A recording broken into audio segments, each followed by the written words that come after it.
Começamos mais uma nossa emissão, né, da Rebrase sobre síndrome nefrótica, né, e que isso já é a 21ª sessão que a gente tem ao vivo, né, e nós estamos nesse ano aqui discutindo casos, mostrando discussão de casos interessantes, e o caso de hoje é um caso preparado em conjunto pela USP de São Paulo, USP de Ribeirão Preto, discutido também com a Rebrase, né? Então, quem vai apresentar é a residente de Ribeirão Preto, chama Vitória Pagekopf, né?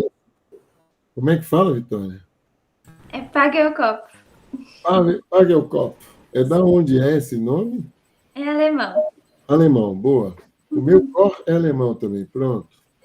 E depois é um caso junto com o professor Ivan Coelho, e depois quem vai discutir é a Andréa Watanabe e todo mundo aqui, né? Então, bem-vindo todos e todas.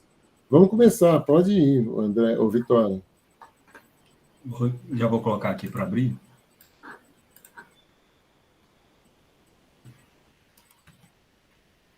Deu certo aí para vocês? Tá aparecendo. Tá aqui. Bom, então, o nosso caso é um caso sobre síndrome nefrótica congênita. Como já foi dito, eu sou Vitória, sou R5 da nefrologia pediátrica e eu fui orientada pelo professor Ivan, que está aqui também hoje. O nosso paciente é um paciente que atualmente ele está com 7 meses e 10 dias, é um lactente do sexo masculino que tem síndrome nefrótica congênita. Os dados do nascimento dele é que no pré-natal e na gestação ele não teve nenhuma intercorrência, foi na cidade de Barretos. As sorologias maternas eram negativas, ele nasceu com 37 semanas e 1 dia. O peso de nascimento era 2,368, era um PIG, comprimento de 44,5, perímetro cefálico de 32, não tinha relato do peso da placenta. Foi um parto cesárea, ele teve um sofrimento fetal agudo, foi entubado, um Apgar 5 e 7, e ele evoluiu com uma sepse precoce, mas depois evoluiu favoravelmente, foi dado alta com aleitamento materno exclusivo, e em casa a mãe iniciou fórmula infantil por conta própria. Ele evoluiu com distensão abdominal, vômitos frequentes e uma percepção de edema posicional. Pode passar. Aí, aos 29 dias de vida, a mãe procurou o pronto atendimento em Barretos com essas queixas de vômito, distensão abdominal e baixo ganho de peso. Ele também tinha uma acidose metabólica nos exames e ele evoluiu com uma naseca com ascite, edema agudo de pulmão e oligúria. Nos exames ele tinha hipoalbuminemia, hipercolesterolemia e edema. Também viram que ele tinha uma infecção do trato urinário, que a urocultura cresceu Klebsiella e ele tratou com amicacina por 7 dias. E nessa evolução também, para uso do catéter, para uso do antibiótico, colocaram um catéter e ele evoluiu com infecção de catéter.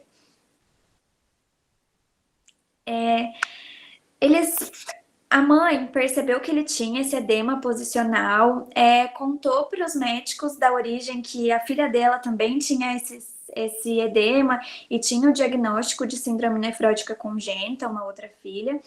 E eles discutiram com o serviço externo de Barretos, que orientou a iniciar ciclosporina, 4 mg por quilo, captopril, espironolactona e hidroclorotiazida, que a gente não tem relato dessa dose. E ele evoluiu progressivamente com uma piora da função renal. A ureia dele da admissão era de 30, no dia 3 de outubro ela foi até 183, a creatinina era 0,2, foi para 0,5, a albumina sempre baixa, era inicialmente de 1, foi para 2,5, e os outros eletrólitos estão escritos. E essa urina que já tinha uma urocultura para Klebsiella. Como ele estava com essa piora da função renal, foi solicitado vaga para nós, ele já tinha 29 dias de vida, a gente aceitou, e na admissão a gente suspendeu a ciclosporina, o captopril, otimizamos a albumina EV, e ele evoluiu com uma melhora progressiva gradual da ureia e da creatinina. Nós também conseguimos fazer uma otimização nutricional, e ele evoluiu sem necessidade de diálise, foi suspensa a indicação. Mas a gente teve alguns desafios com esse paciente na nossa enfermaria, assim, ele teve diversas complicações neurológicas, metabólicas, cardiovasculares, e aí a gente vai falar um geral de tudo o que aconteceu. Então, da parte neurológica, a gente fez um acompanhamento multidisciplinar com a neurologia, fisioterapia, fonoaudiologia, terapia ocupacional, para fazer estimulação precoce, ele ainda está fazendo esses segmentos.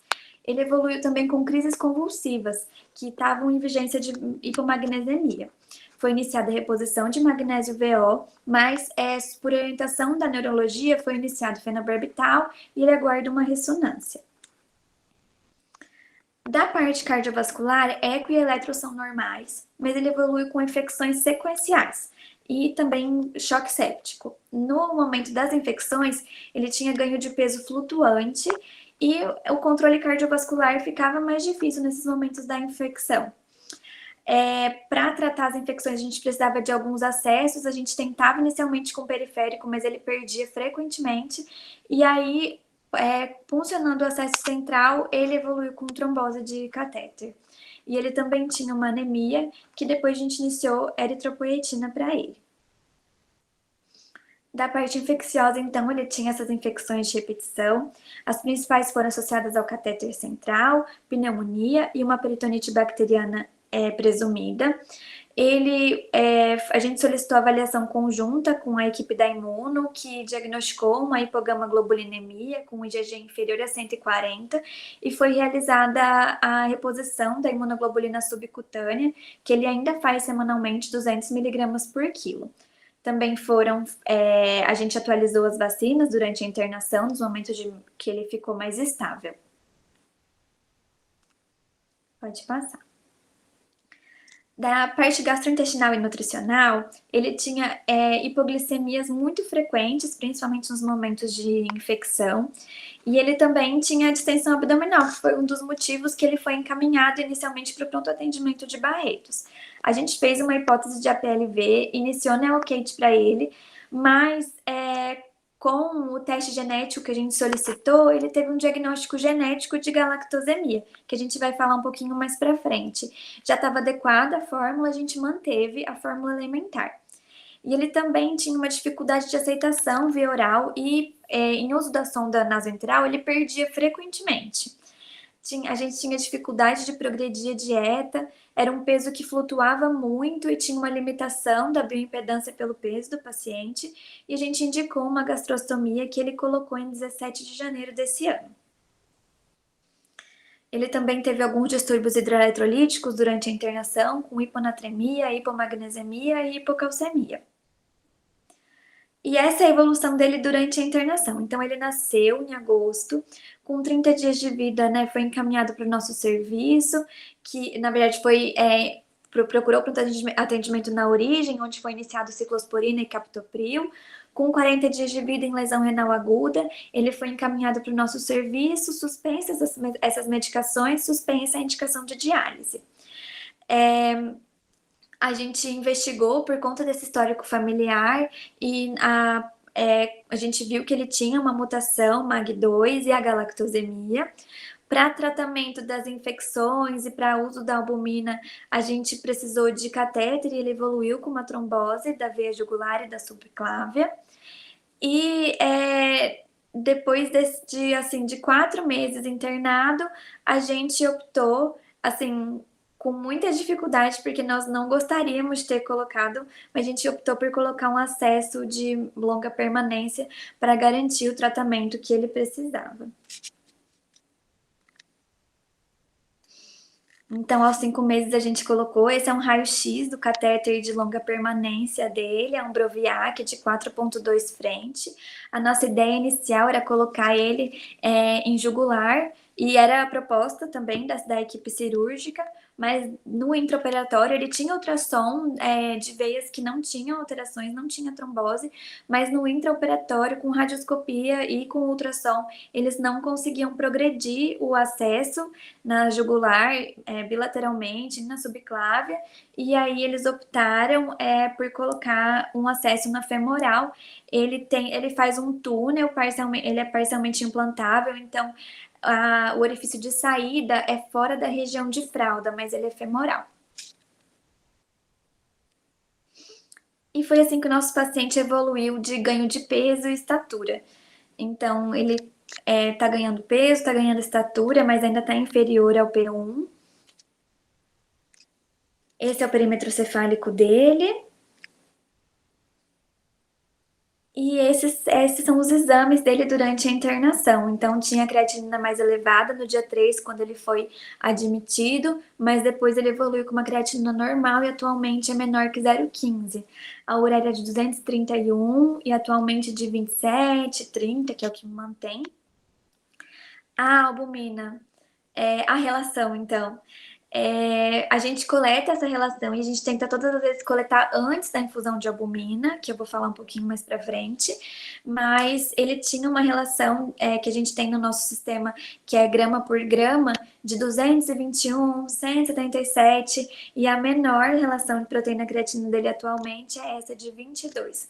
Quando ele foi de alta era 54. E a albumina dele evoluiu dessa forma. Então, ele tem uma albumina mais baixa, né? O máximo que a gente chegou foi 3,25.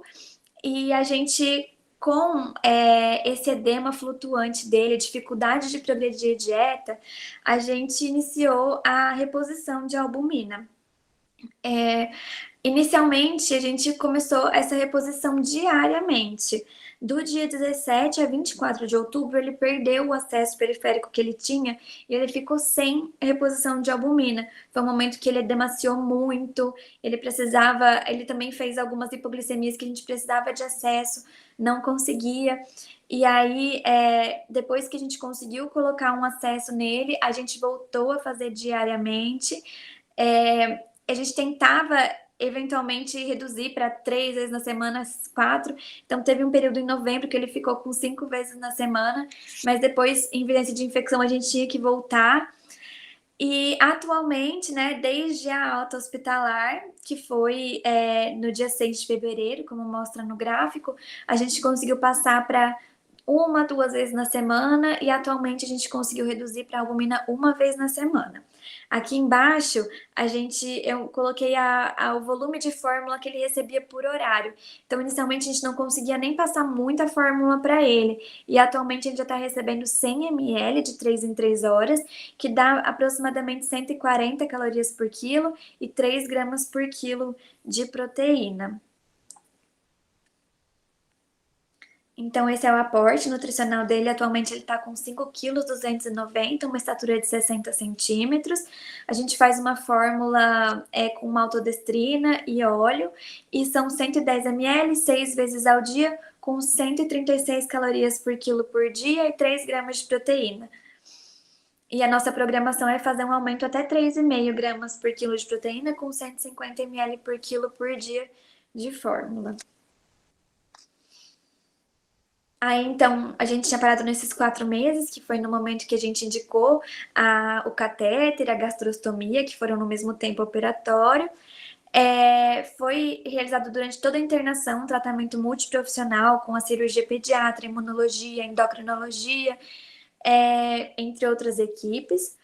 Entre 4 e 5 meses foi o momento que ele foi de alta hospitalar, e aí a forma que a gente conseguiu definir de dar alta hospitalar para ele era recebendo albumina, que inicialmente ele recebia 2 vezes por semana, e agora recentemente que a gente conseguiu espaçar para 1 vez na semana. Ele recebe essa albumina junto com a furosemida. E aí em casa ele está usando captopril, amilorida, hidrocortiazida, recebe eritropoetina, vitamina D e cálcio, ferro e levotiroxina. E a gente está fazendo o segmento ambulatorial dele. Ele é esse pacientinho aqui. Essa é uma foto dele no hospital dia, recebendo a dieta pela gastrostomia e a albumina pelo Broviac, aqui à esquerda, à direita dele, né? E aí, a nossa reposição de albumina é atualmente 1,6 gramas por quilo por dia, 1 vez na semana, com a furosemida de 2 miligramas quilo dose no momento que ele está recebendo a albumina endovenosa, o captopril de 3 miligramas quilo dia e a amilorida com hidroclorotiazida, que é 0,1 mais 1 miligrama por quilo por dia. A receita domiciliar dele é dessa forma, a gente pegou exatamente como ele está usando. Então, ele usa levotiroxina, porque ele tem um hipotireoidismo secundário, por orientação da endocrinologia. amilorida, como eu já tinha falado, captopril. Tá fazendo uma reposição de ferro com 3 mg quilo dia e a alfa-poetina 64 unidades por quilo por dia, 2 vezes na semana. Recebe 1.000 unidades por dia de vitamina D e 0,25 microgramas por dia de calcitriol. E o carbonato de cálcio, ele recebe 1.300 miligramas por metro quadrado por dia em comprimidos de 250 miligramas, cápsulas. E o óxido de magnésio são 0,4 ml de 8 em 8, que dá 0,48 mEq quilo dia. Sal de cozinha, 5 mEq por quilo. E a enoxaparina, porque por conta dessa trombose que a gente descobriu no intraoperatório, a gente iniciou 7 unidades de 12 em 12, guiado pelo 10A, isso dá 3 miligramas por quilo por dia. A gente foi aumentando até atingir a dose correta do anti-10A. E a nossa programação é agora em abril, completados 3 meses de tratamento, iniciar a profilaxia. Os últimos exames dele conosco são esses, do dia 8 de abril.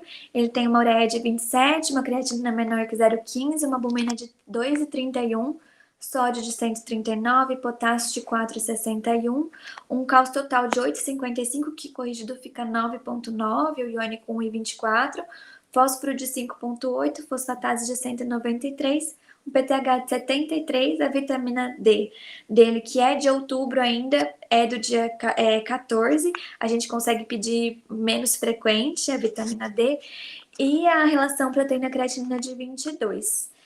A gente também tem a dosagem da imunoglobulina aqui, da IgG, que é 217, era 140 na admissão. O anti-10A, que é 0,63, a gente é de 0,5 a 1. E o lipidograma dele, que tem um colesterol de 274, triglicérides de 194. Para seguir esse paciente, a gente se guiou muito nesse consenso que orienta assim, sobre as complicações e, a depender do edema, a reposição de albumina. Não era nossa intenção fazer tanto, a gente tentou diversas vezes espaçar e agora a gente já conseguiu espaçar para 1 vez por semana. E também, infelizmente, dependendo dessa albumina, a gente precisa de um catéter que não era nem um catéter permanente que a gente gostaria de ter, nem na posição em que ele foi alocado, mas foram obstáculos do nosso tratamento que a gente, assim, está lidando e que está, por enquanto, funcionando. Esse é o heredograma do nosso paciente. Então, a gente, quando ele vem encaminhado para a gente já conhecia a história da irmã, que também foi tratada no nosso serviço. Os bisavós são irmãos, né? Então, os bisavós dos nossos 2 pacientes são irmãos. E o caso da irmã era uma paciente que foi admitida pra gente com 3 anos e 2 meses, em 2021. Ela tinha um peso estimado de 12 quilos, mas na admissão ela tinha 16 quilos e 92 centímetros. Na admissão ela tinha anasarca, oligúria, urina espumosa, proteinúria, hipoalbuminemia, dislipidemia, uma hematúria microscópica e hipertensão. Que como ela estava usando já corticoide há 4 semanas, a gente achou que poderia ser secundário ao uso do corticoide. Tinha sorologia, C3, C4 e FAN normais, uma taxa de filtração de 69, que a gente considerou que talvez fosse pré-renal, e tinha sido conduzida no serviço externo como síndrome nefrótica primária. Mas com 4 semanas ela foi admitida, já tinha sido feito 4 semanas de corticoide, inclusive com pulso, e a gente considerou ela córtico resistente. Ela teve uma evolução com uma piora progressiva da taxa de filtração, foi iniciada em diálise peritoneal, ela evoluiu mal na diálise, perdeu a possibilidade de usar o peritônio por infecção e iniciou hemodiálise. Na biópsia renal, ela tinha uma GESP com repercussões túbulo-intersticiais moderadas a acentuadas, e o genoma dela, a gente solicitou, tinha uma variante MAG2 em homozigose. Ela teve diversas complicações neurológicas, infecciosas, metabólicas e respiratórias e evoluiu para óbito devido ao choque cardiogênico com 4 meses de internada, aos 3 anos e 5 meses.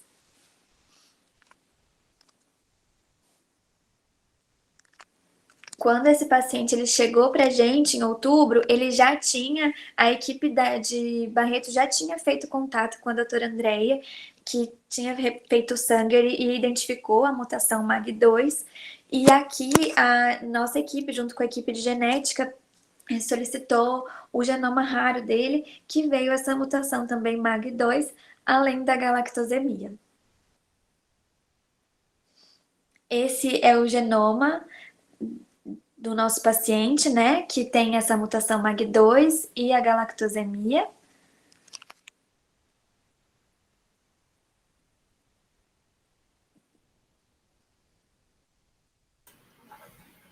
É isso aí, Vitória. Você ia falar mais alguma coisa? Eu acho que não. Acho que era só isso. A gente já falar brevemente aqui sobre galactosemia, só para fazer uma pequena revisão. Então, a gente se baseou aqui num guideline do grupo de galactosemia, esse guideline é de 2017, então, com foco principalmente na galactosemia clássica. Então, a galactosemia, ela tem uma herança autossômica recessiva, é uma doença rara, né, com 1 para 60 mil nascimentos vivos, e o clássico é um bebê que se apresenta no período neonatal com uma icterícia, uma colestase importante, hepatomegalia, então 70% dos pacientes vai ter esse comprometimento hepático importante. Vômito, distensão intestinal, failure to thrive, né, letargia, diarreia, e interessante que eles colocam sepse mesmo também como uma manifestação precoce.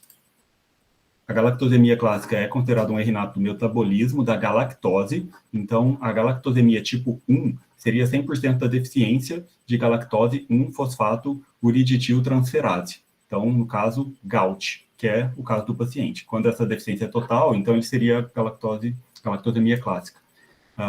Essa deficiência faz com que haja uma incapacidade de metabolizar a galactose, que é basicamente o açúcar da nutrição dos bebês, certo? E ele não vai conseguir converter isso para glicose. Então, essa galactosemia vai ativar outras vias do metabolismo, né? Vai ter um comprometimento da via de Leloir, e essas vias alternativas vão gerar metabólitos tóxicos, como o galactiol e o degalactonato, que, portanto, vão gerar boa parte desses sintomas mais graves, principalmente hepáticos, né? Essa colestase importante do período neonatal. O diagnóstico é feito por teste de atividade da enzima GALT em eritrócitos, mas, no nosso caso, foi feito com um teste genético, né, que veio essa alteração autossômica recessiva em GALT. Em relação ao tratamento, é basicamente cuidados nutricionais, tem até alguns testes clínicos, mas, a princípio, é dieta restrita em galactose. Então, é basicamente a base de proteína de soja, hidrolisado de caseína ou fórmula elementar, e, posteriormente, vão se acrescentando, né, frutas, uma alimentação com algumas restrições de alimentos que são menos ricos, que tenham menos galactose, né? Então, principalmente até frutas, verduras com fibras, principalmente, podem ter um maior teor de galactose também. Além da suplementação de cálcio, que pela síndrome nefrótica já vai acontecer independente, né? Mas geralmente seria uma dieta que restringiria muito o cálcio, então eles focam realmente no cuidado da suplementação de cálcio nos pacientes com galactosemia. Aqui o sequenciamento completo do genoma do nosso paciente, onde tem a mutação do MAG1 e de GALT, né? Que está com uma substituição em homozigose, é uma doença autossômica recessiva, né? Então, essa é uma variante considerada patogênica, e ele tem, inclusive, o alelo que é o mais comum na variante de descendência de etnia afro. Então, principalmente, esse estudo aqui é de afro-americanos, né? Então, essa substituição da serina por leucina aqui no 135 seria até o mais comum na etnia desse paciente. Então, a princípio seria esperado, teoricamente poderia haver um fenótipo um pouco mais leve, mas aparentemente esse fenótipo não necessariamente está ligado diretamente à questão genética. Em relação ao prognóstico, esses pacientes costumam ter um déficit de função cognitiva, psiquiátrica e neurológica, e não se correlaciona necessariamente com o genótipo, né? Então, mesmo que você consiga rigorosamente seguir as orientações, né? Então, alguns países conseguem colocar isso, por exemplo, no teste do pezinho, e um diagnóstico precoce com uma restrição importante inicial, os sintomas neonatais vão ser realmente praticamente supressos. Mas esses pacientes, independente do tratamento adequado com a restrição nutricional, provavelmente eles vão evoluir com catarata e déficit neurológico. Apenas uma lembrança aqui, né, que a síndrome nefrótica congênita pode ter relação, por exemplo, com erinato de metabolismo, doença mitocondrial atingindo múltiplos sistemas, né, com visual, hepático, failure to thrive, aumento de CPK, acidose lática. Então, estaria liberado o uso da coenzima Q10, mas não é o caso do nosso paciente, que ele já fez um diagnóstico gastrointestinal anterior, e a gente imaginou que fosse uma PLV e começou fórmula elementar. Mas com o teste genético confirmou-se realmente a galactosemia, né? Então, só uma lembrança independente aí. Então, será que tem relação essa síndrome nefrótica congênita com galactosemia? Então, a gente sabe que esse nosso paciente, ele apresentou característica já com 30 dias de vida, e na literatura realmente parece que esses pacientes têm com menos de 4 meses, né, seria realmente a síndrome nefrótica congênita, né, com menos de 3 meses, que foi o caso desse paciente que a gente está discutindo aqui.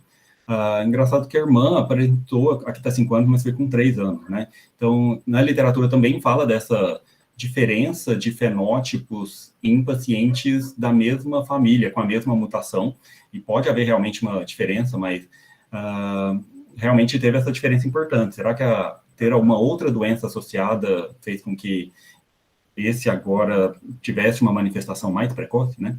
Então, o que a gente acredita é que talvez tenha sido realmente por causa da consanguinidade, uma associação de 2 doenças autossômicas recessivas raras e que se somaram essas probabilidades nesse paciente, porque a princípio não há uma associação de fato entre síndrome nefrótica congênita, né, no sentido monogênico, com a galactosemia monogênica autossômica recessiva. Então, a gente gostaria de trazer esse caso, né, para discutir algumas questões e críticas e sugestões. Então, é um caso bastante desafiador, né? Então, nós estamos tentando aqui otimizar o captopril, mas, ao mesmo tempo, espaçar a albumina. Então, a gente tem um certo receio de quando ele vier no retorno. Será que ele pode ter uma hipotensão, uma alteração hemodinâmica? Foi porque a gente espaçou a albumina, só pelo aumento do captopril, né? Então, a gente vai fazendo uma coisa de cada vez, né, para facilitar essa avaliação. Se a gente iniciaria, né, qual o melhor momento de talvez associar uma endometacina. Em relação à anticoagulação, agora, no momento, ele está com anticoagulação tratamento, né, por causa do sítio de trombose, posteriormente a gente passaria para anticoagulação profilática, principalmente por ele estar com um acesso venoso central infemoral, que a princípio também a gente gostaria de retirar, mas no momento a gente tem tentado espaçar essa albumina que a gente acredita que possa ser espaçada também atingindo uma nutrição mais adequada, né? Então, assim, nós estamos tentando otimizar bastante a nutrição, a gastrostomia facilitou bem e o diagnóstico de galactosemia também, né? E, posteriormente, se haveria ou não indicação de nefrectomia, a gente sabe que vai ser uma doença que não recidivaria, né, no transplante renal, uma doença monogênica, e nesse preparo para o transplante renal, o que a gente poderia acrescentar para fazer com que seja realizado aí da maneira mais... da melhor maneira para o paciente, né? Só uma foto aqui da equipe de Ribeirão e agradecer a todo mundo que está muito envolvido, principalmente a doutora Inalda, que mergulhou de cabeça aí no caso também. Um agradecimento aí para todo mundo da Rebrad e para a equipe de Ribeirão. Muito obrigado. Antes de falar um pouquinho da parte molecular, acho que tem alguns comentários clínicos aqui, ó. O Oberis fala que ele está perguntando se conseguiu caracterizar proteinúria tubular no caso Index e da irmã. Oberis, não fizemos uma avaliação do tipo de proteinúria. A gente basicamente tem colhido a relação proteína-creatinina mesmo. Aí a Roberta perguntou sobre a ciclosporina, né, e não corticoide. Na verdade, a gente tinha até contraindicado, né, quando a gente discutiu o caso ainda, o paciente em Barretos, mas eles optaram por colocar mesmo assim. E no caso não teria indicação de imunossupressão, né, pelo antecedente pessoal, pela apresentação e tudo, né, pelo teste genético que foi feito rapidamente também, menos da parte psicótica. Essa alta suspeita, acho que, a princípio, nem ciclosporina e nem corticoide, certo? Isso, acho que pelas guias hoje, pelos guidelines hoje também, as recomendações são de não utilizar imunossupressão nessa condição, né, em que há já uma suspeita de doença monogênica muito alta, e no caso, uma confirmação rápida, né, nesse caso foi rápido por causa da irmã. Uhum. E aí, acho que tem mais uma pergunta aqui sobre a albumina, que se está fazendo uma vez por... Acho que você já até meio que respondeu, né? Se está fazendo uma vez por semana, independente do quadro clínico, mas, na verdade, vocês estão espaçando, né? Então, só para complementar, em alguns momentos, a gente percebeu que ele estava precisando 3 vezes na semana. Ele ficava com a perfusão mais lentificada, taquicárdico, reduzia a diurese, muita ascite, então a gente vai tateando, e agora... 2 vezes na semana, a gente viu que estava até bem demais, talvez, né? Uma albumina até sérica, adequada. A gente não seguia pelo valor da albumina sérica, principalmente pela clínica. Então, acho que está completando agora 2 semanas que está semanal. Então, se continuar nesse padrão, a gente gostaria até de avaliar a possibilidade, principalmente aumentando o captopril, né? Quem sabe espaçar realmente a ponto de interromper e tirar o catéter central. Perfeito. Alguém tem mais alguma pergunta, algum comentário? Lu, você quer comentar sobre a nefrectomia?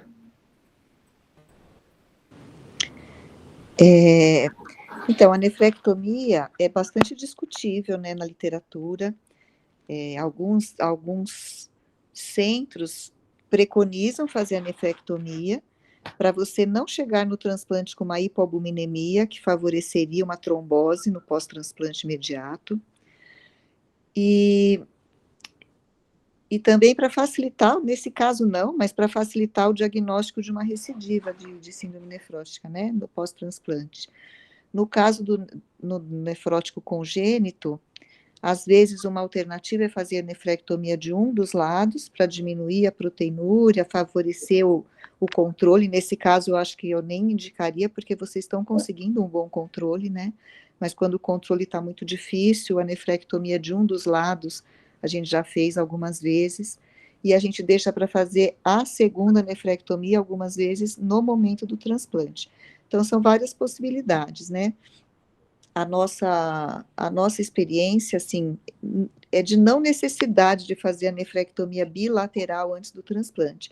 A gente consegue, repondo albumina e com cuidado direitinho, a gente consegue fazer o paciente chegar com uma albumina boa no transplante, a ponto de a gente não ter o maior incidência de trombose nesses casos, né? É uma experiência pessoal nossa, mas é bastante discutível, bastante variável de serviço para serviço. Nesse caso, particularmente, eu acho que como ele está com o controle bem razoável, vocês estão conseguindo que ele fique muito bem, eu nem penso numa nefrectomia no momento, porque assim, se a gente fizer nefré e essa criança for para diálise, a gente sabe que não é fácil dialisar criança pequena, especialmente binefré, ficar com uma criança anúrica, pequenininha ainda, para ganhar peso, começa a fazer hipotensão na diálise e tudo mais, né? Então, eu acho que vocês conseguiram uma coisa muito legal, eu manteria essa criança até faria uma nefré, talvez, no momento do transplante, ou aí tem que esperar chegando mais perto, né, a gente vê o que faria.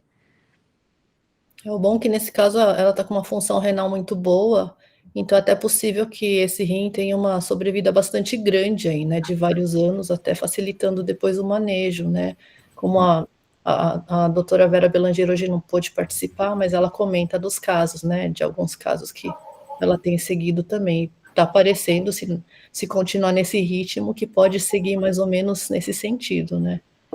O André e Ivan, só uma coisa, eu vi falando 2 vezes que fez genoma. É isso? O genoma completo foi sequenciado? A gente fez parte de um projeto, um programa da PROAD com o Einstein. E Ribeirão fez parte. Então, a equipe de genética conseguiu, eu acho que a gente deve ter quase 30 nefróticos, acho que uns 15 nefróticos, 30 pacientes, então tem Alport, rim policístico, né? Vários agora estão saindo o resultado. Esse a gente pediu urgência, né? Mas realmente já tinha o Sanger feito pela doutora Andréa. Então, é um genoma completo. Depois eles vão a gente vai ter o resultado dos pais, eles estão priorizando fazer de todos os pacientes primeiro. Então a gente não tem o resultado dos pais, mas no geral já ajuda bastante, né? E por ser genoma completo, né, veio a galactosemia. Ok. A Lucimari quer falar? Eu acho que é um caso muito desafiador e é diferente do que realmente a gente vê, né? A gente teve um caso bem semelhante, eu até estava brincando com o pessoal do nosso grupo, muita situação do déjà vu, mas o nosso é uma NPHS1, que já tinha 2 irmãos que faleceram antes, o mais velho chegou a dialisar, tinha feito binefrectomia, um caos, e esse nosso atual também bem caótica a situação. E o mais grave. Então, eu acho que a situação tem que ser muito individualizada. Mesmo o pessoal da Finlândia não tem consenso entre você fazer nefrectomia ou não, né? Então, tem muitos que fazem o acompanhamento de albumina diária, como se fosse uma DPI nosso, que o paciente vai para o hospital para fazer a infusão de albumina diária. Esse nosso paciente ficou internado praticamente 1 ano, até a gente conseguir dar alta, porque ele começou na UTI neonatal, também fez trombo cardíaco, é muito semelhante à situação, só o diagnóstico aí genético que é diferente o tipo de mutação que tem, mas os mesmos desafios, sabe, Ivan, que vocês tiveram. A gente acabou optando por fazer nefrectomia unilateral, e não fizemos uma segunda nefrectomia. Tem mais gente aqui que está mais atento a esse caso, assim, tem algumas coisas que eu não vou saber falar direito, mas a gente também deu alta para ele ficar vindo fazer ou diariamente, ou pelo menos até de segunda a sexta, espaçou um pouquinho mais, e agora ele estava há vários dias até sem precisar fazer. Agora, o grande desafio também é o controle da parte infecciosa, porque a gente acaba não conseguindo, às vezes, controlar tão bem, que é o problema grande do nosso paciente. Ele descompensa muito pelos quadros infecciosos que tem, que a gente sabe que é o que leva mais a óbito nesse paciente de síndrome nefrótica congênita, né? Ou a infecção, ou alguma situação ali de trombose, algum quadro mais grave, né, que são esses.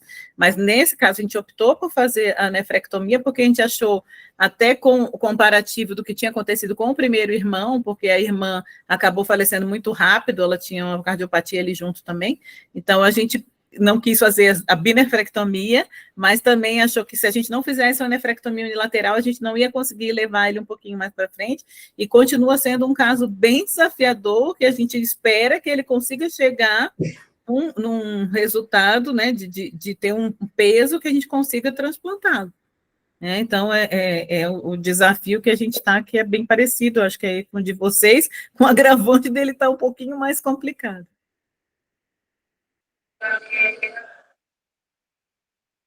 Aqui tem um comentário sobre raros serviços que fazem a nefrectomia bilateral, acho que é isso, a experiência dos centros, e também principalmente naquela forma finlandesa major, né, as formas mais graves, que de fato daí fica mais difícil o controle da proteinúria. A Roberta pergunta sobre se não pode associar um anti-inflamatório não hormonal. Alguém quer falar? Eu posso falar um pouquinho em relação à experiência que a gente tem? Em geral, a gente não consegue fazer a tal da nefrectomia química. A gente já tentou em várias situações, com o inibidor da ECA e o anti-inflamatório. Quando a gente quer, não faz a piora da função. A função não piora, é impressionante. A gente não quer, piora. Em 3 casos antigos, já há muito tempo, com síndrome nefrótica congênita, a gente usou indometacina e, na época, captopril. E teve uma melhora clínica da proteinúria e da albumina sérica. Mas foi um período aí, pelo menos para a criança ganhar peso e seguir, vamos dizer assim. Mas eram casos muito antigos. E meu questionamento da proteinúria tubular é em relação, claro, que a galactosemia, a expressão clássica é síndrome de Fanconi, certo? Então, às vezes, a proteinúria tubular é tão importante que pode levar a comprometimento glomerular também. Então, era só uma curiosidade aí, nesse caso complexo aí, se havia esse componente, né? Agora, tem na literatura a associação de galactosemia e síndrome nefrótica, né? Como evento raro, né? Certo? Inclusive no período neonatal, claro, né? Perinatal, né? Uber. É possível que isso que faz a diferença entre a idade de manifestação, né? Não sei. Mesmo que não tenha sido a causa, talvez isso acelerou, né? Isso que era que a gente estava discutindo, né? A diferença da idade de manifestação entre os dois irmãos. E não como uma associação, como causas do mesmo, né? Mas realmente eu acho que a ideia seriam duas doenças raras autossômicas recessivas, né? Pela consanguinidade. Então, assim, não por serem doenças com riscos associados, né? Acho que seria mais ou menos isso que aconteceu. Bires, você acha que pelo fato de ter sido realizadas condutas precocemente da galactosemia, a gente poderia ter menos manifestações tubulares? Sim, porque a nossa experiência também é essa, né? Quer dizer, o problema inicial é, como falou, catarata e risco de sepse e mortalidade, né? Mas os casos que a gente vivenciou, a síndrome de Fanconi, ela remite à medida que você inicia o tratamento clínico, né? Restrição de lactose, de leite, etc., né? Então, em geral, o Fanconi remite, essa é a nossa experiência, certo? Tá? Então, é possível. Desculpa, eu cheguei atrasado no caso, então, por isso que eu não vi todo o histórico, né? Então, pode ser que se já havia o diagnóstico antes do tratamento, talvez a proteína tubular não existisse mais, né? Mas foi só uma curiosidade, assim, vamos dizer assim, né? Pelo menos no impacto inicial, poderia ter algum um comprometimento nesse sentido, túbulo intersticial, né? Seria mais ou menos como na tirosinemia, Ubris, né? Quando você começa o tratamento precoce da tirosinemia de não desenvolver o Fanconi. Olha, a nossa experiência em tirosinemia não é tão boa, não, tá? A gente tem casos ruins e bons de controle mesmo com imediato. dieta e aquela medicação que é uma sigla que eu já esqueci, desculpa, né? Em geral, os casos evoluem e vão para transplante, na maioria dos casos, certo? Tá? A tirosinamia tipo 1 que a gente está falando, né? A galactosemia, ela vai bem melhor, não tenha dúvida, né? Pelo menos é essa a nossa experiência. Às vezes a gente acompanha só anualmente o paciente depois, só para fazer uma monitoração, né? Perfeito. Aqui a Gorete também falou sobre imunoglobulina, né? A utilização, então, normalmente não se recomenda fazer de rotina, exceto em momentos de sepse, de tratamento de sepse, que você pode estar utilizando, ou em pacientes que têm muitas infecções de repetição, né? Isso que está escrito aí nas recomendações atuais, é isso que geralmente a gente faz mesmo também. Dislipidemia não é importante, mas pelos níveis eram 200 e poucos, né, de colesterol total, 160 de LDL, pelo que eu me lembro, um triglicéride em torno de 200, era isso, né, mais ou menos, que vocês apresentaram. Então, É isso mesmo. Uhum. É importante, mas nem tanto quanto a gente às vezes observa, né, nos nefróticos. Eu vou colocar a parte molecular então, daí depois se mais pessoas também quiserem fazer fazer outros comentários, deixa eu ver se eu consigo aqui. André, vocês iam discutir um pouquinho a anticoagulação também? A gente só ia comentar, né? Vocês querem falar alguma coisa da anticoagulação? Bom, teoricamente, hoje se recomenda fazer uma profilaxia, né, em pacientes que têm níveis de plaquetas muito altas, em descompensações muito graves e principalmente na instalação de catéteres venosos, né? Então, idealmente, se a gente tivesse antitrombina 3 recombinante, né, para utilizar nos momentos aí de inserção de catéteres seria o ideal, mas normalmente a gente não tem. Então, acho que hoje a tendência é a utilização de profilaxia, e claro que nesse caso, como já teve a trombose em si, está sendo realizado o tratamento, né? Alguém quer comentar mais alguma coisa?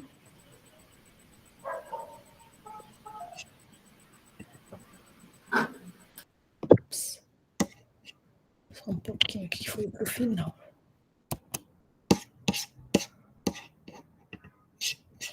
só um minutinho aqui, um pouquinho.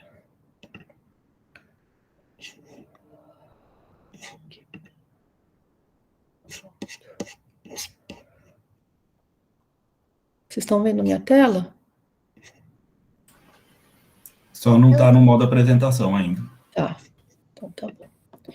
Agora sim. Então, só para relembrar, né, cerca de 80% dos pacientes com síndrome nefrótica congênita apresentam causa monogênica conhecida.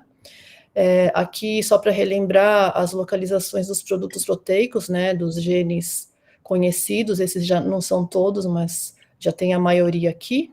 E aqui, naquele estudo bem conhecido inglês, coloquei a coisa errada, pronto. Mostrando aí 13 de 15 pacientes com síndrome nefrótica congênita apresentaram causas monogênicas, né? Então, em um outro estudo, a gente pode ver que essa faixa etária que mais tem frequência, né, relativa das causas monogênicas, e os principais genes associados, como acho que todo mundo já sabe, NPHS1 de longe, né, em seguida NPHS2, WT1, que chama atenção para esse, que ele é muito importante do ponto de vista da possibilidade de associação com tumores, tanto renais quanto gonadais, então a importância da identificação das causas monogênicas associadas a ele logo no início da apresentação, LAMB2 e PLC1, né? Então esses 5 genes são os mais acometidos aí como causas de síndrome nefrótica congênita. Algumas recomendações até sugerem que pelo menos esses sejam estudados, e a gente teria a cobertura da maior parte das causas monogênicas, tá? Então, como a gente soube dessa criança, a gente já tinha os primers para a região do MAG2, porque a gente tinha um outro caso que a gente tinha confirmado uma variante de um paciente de um outro estudo.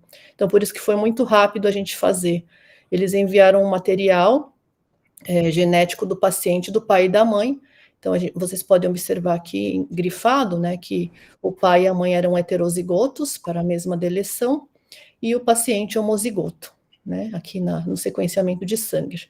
Então, ele tem um truncamento da proteína, 20 aminoácidos após aí a troca, né, da proteica determinada pela deleção encontrada aí no genoma, tá? Então, a gente vê aqui que o pai e a mãe ficam com as sequências todas alteradas após essa, por serem heterozigoses, né? Então, são as 2 fitas, e o paciente não, porque ele tem a deleção em homozigose. É bem interessante que as mutações em MAGE2 foram associadas à síndrome nefrótica congênita. Então, aqui são 3 exemplos de 3 pedigrees, né, de pacientes que foram identificados inicialmente nesse estudo, mostrando que foram variantes em truncamento, tanto na porção mais inicial do gene, quanto em porções mais finais, e bem interessante que 2 delas afetando o domínio PDZ da proteína, que ele é muito importante nas suas interações com outras proteínas associadas ao citoesqueleto e ao andaime lá do podócito, que eu vou mostrar para vocês. Então, a gente pode ver que a variante apresentada pelo nosso paciente, ela também vai estar determinando uma alteração nesse domínio PDZ dessa proteína. Na verdade, é uma proteína truncada, então provavelmente nem existe essa proteína, tá? Então, em 2014, já foi demonstrado que em modelo animal, né, em modelo knockout, que a proteína MAGE2 era crítica para a formação e manutenção da barreira de filtração glomerular. Então, aqui no gráfico B, vocês podem observar uma barreira de filtração glomerular normal, com os podócitos bem diferenciados, os processos podocitários, e aqui no knockout, o apagamento, né, dos processos podocitários, determinando aí uma alteração da barreira de filtração glomerular e da perda de proteína, né.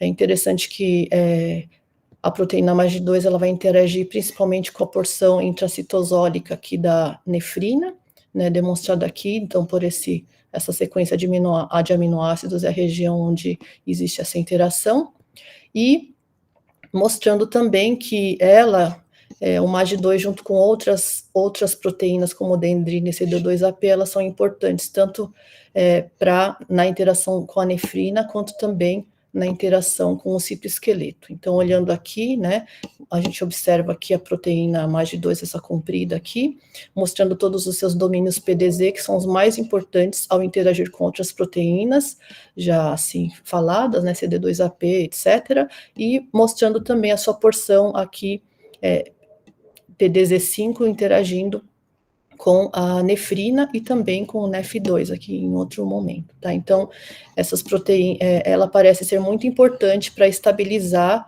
para recrutar nefrina aqui no andaime determinado pela sequência dessas todas as proteínas e também interagindo aqui com o citoesqueleto, sendo importante, então, na barreira de filtração glomerular e na fenda de filtração, tá?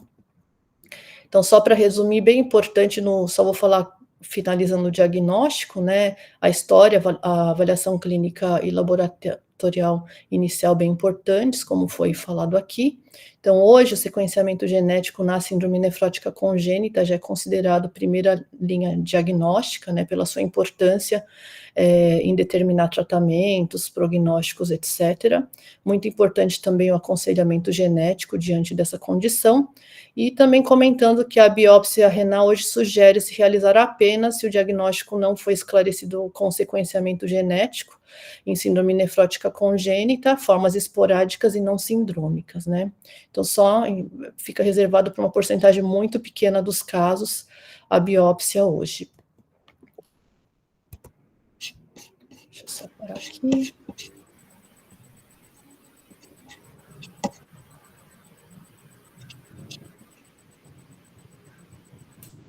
Então, acho que esse caso é bem interessante, né? Tem até descrição de um caso que foi considerado como finlandesa, mesmo aspecto, e no final tinha essa variante na MAGE2, e é interessante como ela, tanta interação com a nefrina, né? Então, pode ter uma apresentação até bem semelhante por conta da localização aí e das interações entre as proteínas.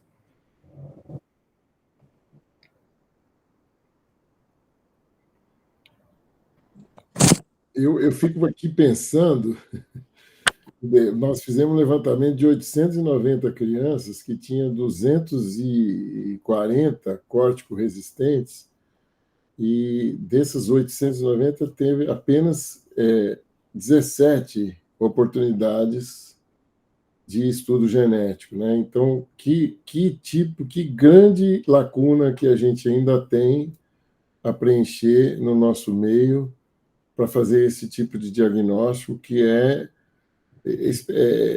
necessário, completamente básico para conduzir um caso desse. Por exemplo, a discussão dar ciclosporina ou não dar ciclosporina, como se comportar em relação ao transplante, biopsiar ou não biopsiar, tudo isso é muito abreviado pela disponibilidade do estudo genético. Então, acho que a gente tem dos motivos da existência da Reblasne é exatamente fomentar o acesso, melhorar o acesso ao estudo genético, que a gente tem conseguido de alguma forma, né? Nós já estamos comemorando que esses dias aí nós recebemos já o 22º sequenciamento feito dentro da Reblasne, né? É pouco, pela necessidade do país, mas a gente tem perspectiva de aumentar isso, então acho que é uma Clara, eu mandei o artigo para a Pediatric Nephrology, de todos os revisores falaram como é possível vocês terem 200 e tantos córtico-resistentes e terem só 15 estudos genéticos, né? Remarcaram todos os 3 revisores, e eu acho que é um dos motivos do artigo é mostrar essa lacuna para fazer com que mais gente seja advogado desse tipo de investigação, que hoje em dia é indispensável na síndrome nefrótica, né?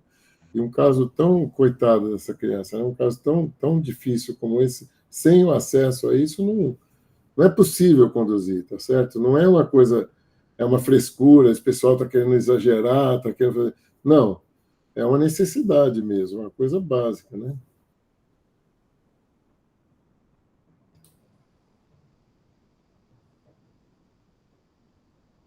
Acho que é isso, né? Ela vai trazer mais informações do que a biópsia e muito menos morbidade, né? Tem algumas perguntas aqui que estão no chat, paradinhas, né? Tem algum relato de experiência com nefrectomia unilateral precoce? César Silo. Eu tenho alguns casos, mas não tá, nada disso está sistematizado a ponto de responder e dizer, olha, isso é bom, não é bom. Algumas vezes a gente fez isso antes do transplante, uma uninefrectomia, e se preparou o transplante, e se tivesse muita proteinúria, na hora do transplante fazia o outro lado, né? Mas dá para contar numa mão só, isso aí não é caso que dê para a gente tirar uma experiência sólida. Alguém tem alguma ideia sobre essa pergunta? Não, né? Eu acho que vale muito de acordo com a clínica de cada criança, né? Além de contar todo o procedimento cirúrgico, que não é muito pequenininho, para fazer a nefrectomia também, né? Eu acho que tem que ser muito individualizado, como eu falei, e a gente vai aprendendo com as situações que a gente já teve, né? Então, você vai devagar, mas você não tem nenhuma resposta, e ele não está grave, você quer tentar segurar mais essa proteinúria e não responde a nada, às vezes eu acho que vale a pena, né? E uma coisa que eu queria falar não é muito em relação a isso, mas até quando eles falaram do genoma, eu falei, gente, mas como é que teve um genoma tão rápido? Aí André depois explicou ali porque o resultado foi muito rápido. E é muito interessante, é doido a gente pensar, porque a gente teve um caso nosso de um paciente que ele tinha feito um exoma e era uma criança que não tinha como um quadro clínico assim, de uma síndrome nefrótica.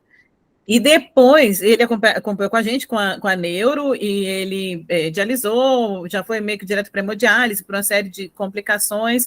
Ele tinha um quadro de crise convulsiva que não melhorava com nada, teve que fazer dieta cetogênica, e o resultado, ele depois conseguiu fazer o genoma, a gente estava num projeto genoma aqui, mas demorando muita coisa, e o resultado do genoma dele saiu já depois que tinha transplantado, e era um WT1.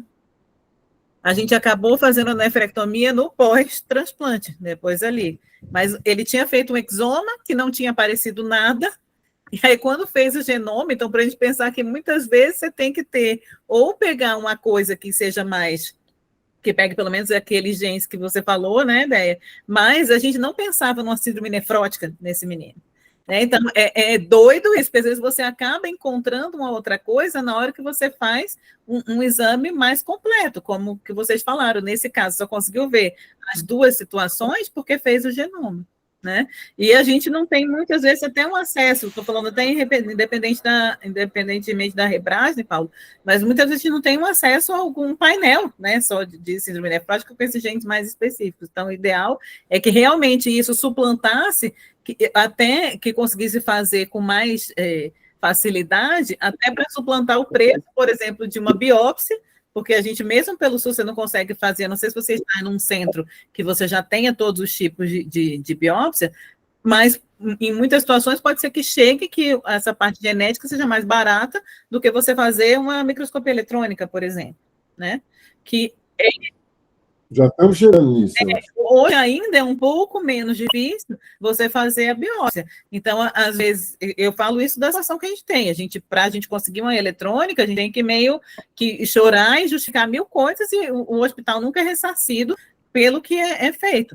Né? Então, a gente teve muita dificuldade desse nosso paciente aí de fazer a parte genética. E esse outro, a gente conseguiu esse genoma porque estava dentro do programa das doenças raras pela neuro, né?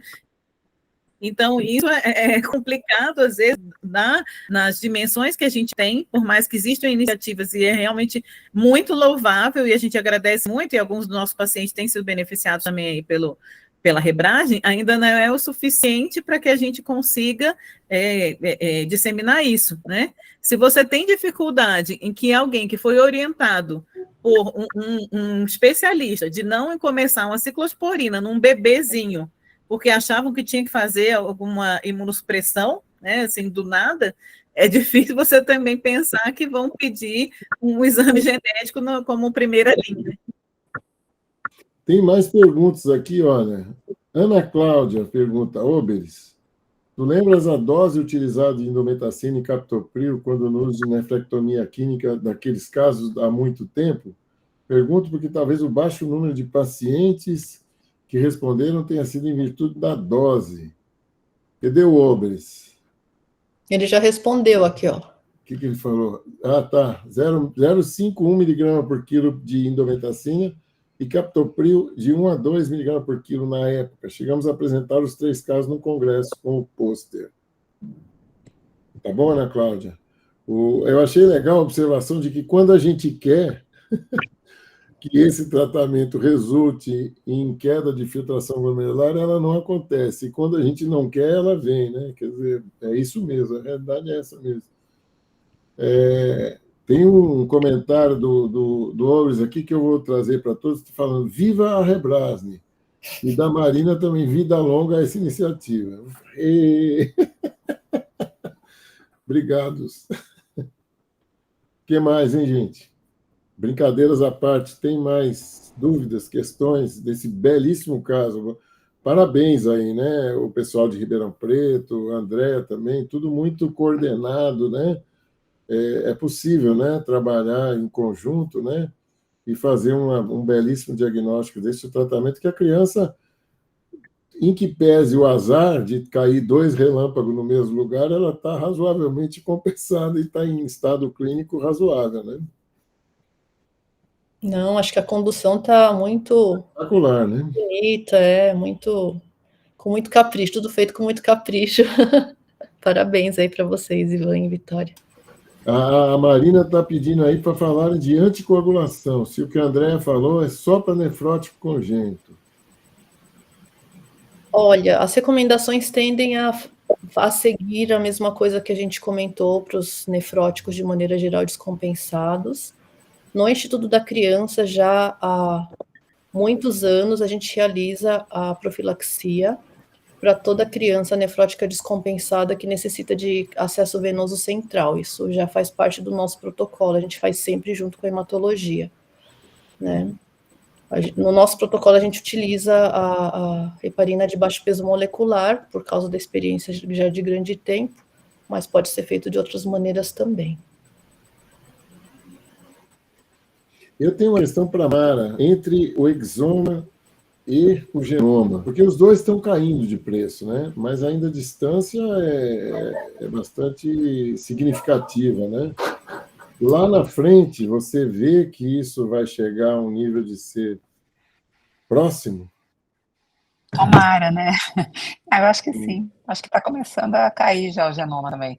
Mas, por enquanto, eu acho que o exoma resolve bem, né? O genoma é mais para casos de desequilíbrios genômicos, onde você tem rearranjos. Então, eu acho que o exoma já resolve. Aqui é por acaso esse projeto Genomas está salvando muita gente, né? Das doenças raras, né? Mas eu acho que o exoma vai bem ainda. Nesse caso, por exemplo, um silenciamento de exoma faria o diagnóstico, né? Diferente de alguns outros mais raros, com variantes raras intrônicas ou rearranjos, como a Mara comentou. Só uma dúvida, um painel faria? Eu não cheguei a olhar se a maioria dos laboratórios fazem, por exemplo, mais de 2, né? Porque às vezes eles fazem uns 5 mais comuns, né? Talvez 10. Será que um painel pegaria? Sim, eu acho que o painel completo já você teria que ver, mas já faria. Só que nesse caso foi importante o diagnóstico da galactosemia, né? Então, fico pensando que a gente falou, a gente já fez o Sanger, não precisaria mais de outra investigação, né? Mas olha que legal, foi feito aí. Se fosse um painel de síndrome nefrótica, não teria o gout. Né? Mas... No Brasil não tem teste do pezinho para galactosemia. Então, talvez futuramente, né? Mas ia passar batido.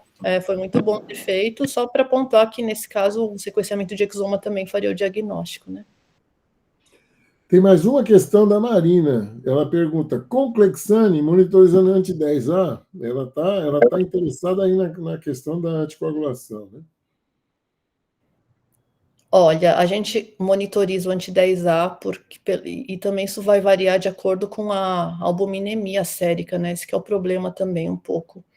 E também outro problema é que dependendo, é que a gente não dosa sempre isso, mas dependendo do nível de antitrombina 3, a gente sabe também que a efetividade não é tão boa, né? Mas sim, a gente monitoriza nesses casos.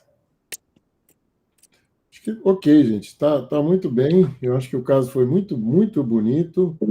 Muito bem apresentado, conduzido e bem esclarecedor, né? Vamos agradecer todos e todas e a apresentação aí. Vitória, parabéns aí, né? Sua apresentação foi muito bonita. E a gente termina a noite de hoje, ó, 8h35. Podemos descansar um pouco, né? Que merecemos. Deixa eu só desligar a gravação aqui, senão ele fica gravando a noite inteira. E depois, outro dia, eu fui recuperar no dia seguinte, ele ficou gravando.